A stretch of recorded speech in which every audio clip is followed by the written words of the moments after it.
Okay guys, we are back, but we're going to start looking at our triangles differently than we did before. Okay, so in the last section, in the last chapter, we talked about graphing an angle in standard position and then looking at the angle that's made between the terminal side and the x-axis and talking about the ratio values for each trig function with x, y, and r as our variables. Now we want to look at a triangle anywhere. It doesn't have to be in the coordinate plane. So we don't necessarily have an x and a y, but we do have some side lengths. But the first thing we start to do is we start labeling our triangle in a standard way. And because this is basically like we want to be able to use the Pythagorean theorem, right? So we label angle A and angle B with capital letters, okay, and those are the two acute angles. And of course, C is always the right angle. So then we label the opposite side for each angle. Now the opposite side is the side that the angle opens up to, okay? So we use the lowercase letters so we have them corresponding with one another. So the side opposite A here we call little a. The side opposite B we call little b. And of course C is always the hypotenuse. See, it fits really good with the Pythagorean theorem. But now for each ratio, or to write all 6 ratios, we have to know adjacent, we have to know opposite, and we have to know hypotenuse, right? So depending on the angle you look at, so for angle A, side C and side B create angle A. Okay, so the side that is part of angle A but not the hypotenuse we call the adjacent. So the adjacent side for angle A is little b. The adjacent for B would be little a. So the numbers we write down for our trig ratios are going to depend on which angle we're looking at. Okay, so if we looked at B, here's angle B. Its opposite is little b, its adjacent is little a, and its hypotenuse is little c.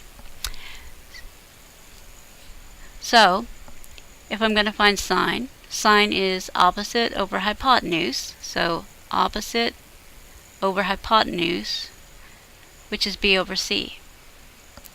Cosine we know is adjacent over hypotenuse, so it's adjacent, over hypotenuse, a over c. Tangent A is opposite over adjacent, which would be b over a. Now to find cotangent, secant, and cosecant, we just reciprocate each function. So tangent of b, we reciprocate it and we get cotangent of b, b over a and then a over b. We reciprocate cosine to get secant, so we get c over a.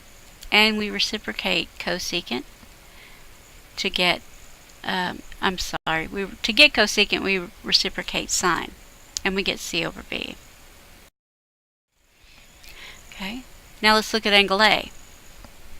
Well, its sine is going to be its opposite over the hypotenuse, a over c. Its cosine is going to be its adjacent over hypotenuse, b over c. Its tangent, angle A, is its opposite over adjacent, which is a over b. And then again, we just reciprocate them to find cotangent, secant, and cosecant. Now, here's my question. If you know that the sum of the angles in a right triangle is 180 degrees, and one of them, the right angle, is 90 degrees, what is the sum of the other two angles, A and B? Well, they have to be 90 because all three together, we already have 90, and 180 minus 90 is 90 degrees. So because they sum to be 90, they're called complementary. So A and B are going to be complements of one another in any right triangle. So if we look at those ratio values for sine, cosine, and all those for angle B, and then the ratio values for angle A, we kind of get a pattern here. Okay, I see that the sine of B is the same thing as the cosine of A. They're both B over C. The sine of A turns out to be the same thing as the cosine of B. Tangent of B turns out to be cotangent of A. Tangent of A turns out to be cotangent of B. And again, the same pattern holds with secant and cosecant. Okay. So we call, when we look at our pairs, they're called sine and cosine, and I've got the co kind of highlighted for you. Tangent and cotangent, secant and cosecant, so they're co-functions of one another. But we saw from that table that if I looked at the cosine of A, or the cosine in maybe the sine of A, I'd get the cosine of B, right? If I looked at the tangent of A, I'd get the cotangent of B. Okay. So for any pair of the cofunctions, the function of one of the angles is equal to the same as the cofunction of its complement, which gives us a theorem called the cofunction theorem. Okay. So a trig function of an angle is always equal to the cofunction of the complement. So we're going to use that to do an example here. Okay, the first one, sine of blank gives us cosine of 30. Tangent of y gives us cotangent of blank. Secant of 75 is equal to the cosecant of what? Well, these are each cofunctions, right? So the angles together have to add up to be 90. So for the first one, 60 degrees is what we fill in the blank with, because 60 and 30 equal 90. Now in the second one, I have tangent of y, right? So I need the complement of y. Well, we don't know the exact value, but we know it's whatever's left out of 90. So we say cotangent of 90 minus y.